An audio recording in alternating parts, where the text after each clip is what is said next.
মেথি শাকের ক্ষেত্রে অনেকেই বলেন মেথি শাক একটু বড় হয়ে যাওয়ার পর, মানে এই যে অঙ্কুরিত হয়েছে তারপরে 1 আঙ্গুল মতন বড় হয়ে যাওয়ার পর হঠাৎ নুয়ে পড়ে যায়। এর কারণটা এবার আপনাদেরকে বলবো।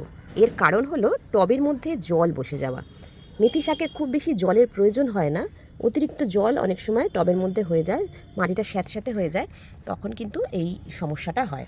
আর ফুল সানলাইটে রাখতে হবে, তাহলে আপনারা এই সমস্যাটা থেকে বাঁচতে পারবেন। খুব রোদের প্রয়োজন এইসব শাকের গাছের জন্য, অন্তত দিনে 4 থেকে 5 ঘন্টা রোদ দিতেই হবে। আমি আজকে এই মেথি শাকগুলোকে তুলে নিচ্ছি, আর এই মেথি শাক দিয়ে বেগুন দিয়ে আজকে রান্না হবে।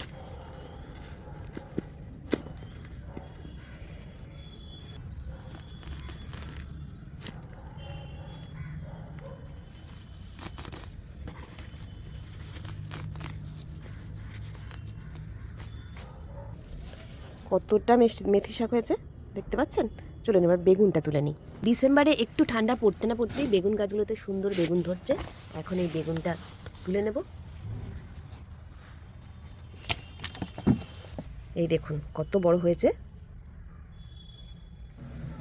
এখানে রাখলাম বেগুন, এই মেথি শাক দিয়ে বেগুন দিয়ে রান্না হবে।